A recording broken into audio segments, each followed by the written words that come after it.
Welcome to all my friend. How are you all? I hope you are healthy and happy in your house. तो आज हम जयप्रकाश नारायण की जीवनी के बारे में पढ़ेंगे। ये बिहार के बहुत अच्छे राजनेता थे और स्वतंत्रता संग्राम में बहुत बढ़ चढ़कर हिस्सा निभाने वाले क्रांतिकारी थे। जयप्रकाश नारायण को आज़ादी के बाद पंडित जवाहरलाल नेहरू ने कई बार अपने मंत्रिमंडल में लेने की कोशिश की है, बहुत बार बुलाए, पर ये राजनीतिक से दूर रहे। आज़ादी होने के बाद जयप्रकाश नारायण का जन्म 11 अक्टूबर 1902 को बिहार के सारण जिले के सिताब दियारा गांव में हुआ था। इनके पिता हरसु दयाल चेट्टी और माता फूल रानी देवी थी। अपने माता पिता के चौथी संतान थे। जब ये 9 वर्ष के थे तब पटना के कॉलेजिएट स्कूल में दाखिला लिए। इनका विवाह 18 वर्ष की उम्र में 1920 में प्रभावती देवी से हो गई थी। यह मौलाना अबुल कलाम आज़ाद की भाषणों से काफ़ी प्रभावित हुए और वह पटना कॉलेजिएट स्कूल को छोड़कर बिहार विद्यापीठ में दाखिला ले लिए। बिहार विद्यापीठ से पढ़ाई पूरी करने के बाद 1922 में कैलिफोर्निया के ओहियो विश्वविद्यालय में पढ़ने चले गए। इसके बाद वे बिस्किंस विश्वविद्यालय से एमए किए। वह 1922 से 29 तक अमेरिका में पढ़ाई करते रहे। इसके दौरान वे होटलों में काम किए,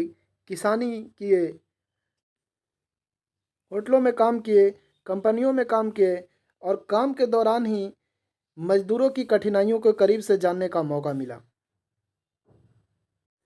एमए करने के बाद वे पीएचडी की पढ़ाई नहीं कर पाए क्योंकि उनकी माताजी की तबीयत ठीक नहीं थी।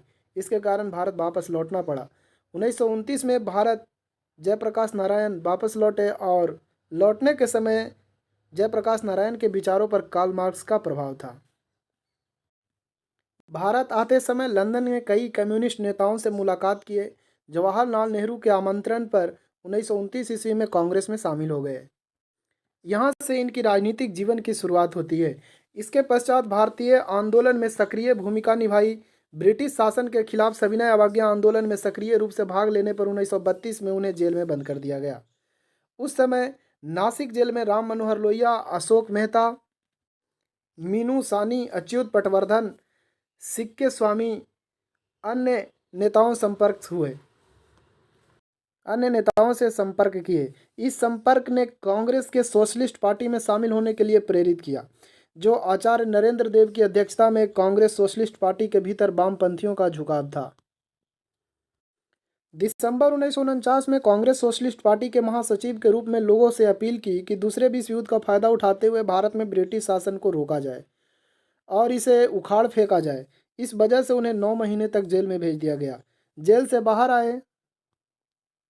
आने में उन्हें 9 महीना का समय लग गया। इसके बाद भारत के आंदोलन धीरे धीरे तीव्र होता जा रहा था।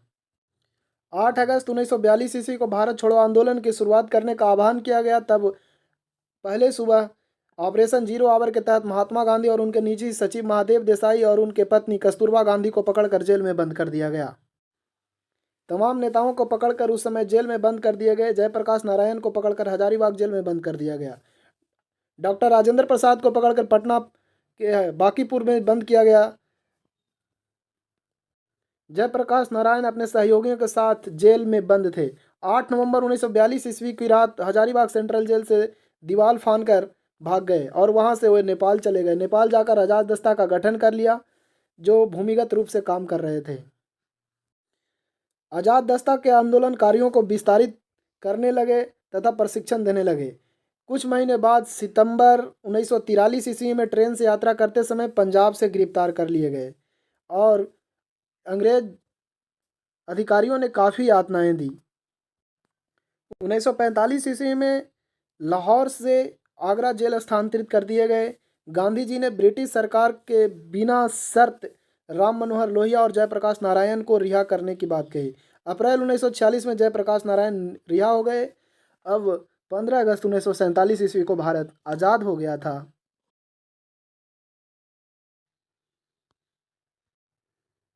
इसके बाद विनोबा भावे के साथ भूदान और ग्रामदान आंदोलन में सक्रिय रहे। कई सारे आंदोलन में सक्रिय रहे, जैसे चंबल के डाकुओं को आत्मसमर्पण कराना, नागालैंड में हो रहे देश विरोधी गतिविधियों को रोकना और देश को संगठित रखने में महत्वपूर्ण योगदान निभाए।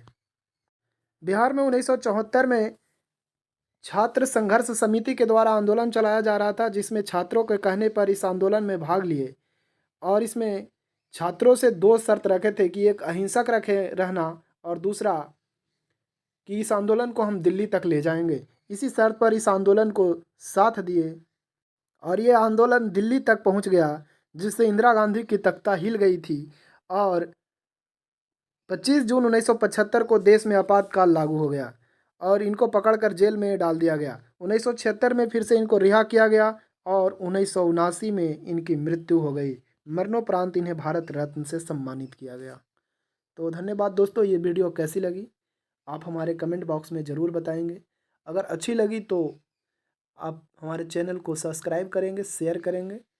हम एक से एक फैक्ट लेकर आते रहते हैं। धन्यवाद दोस्तों।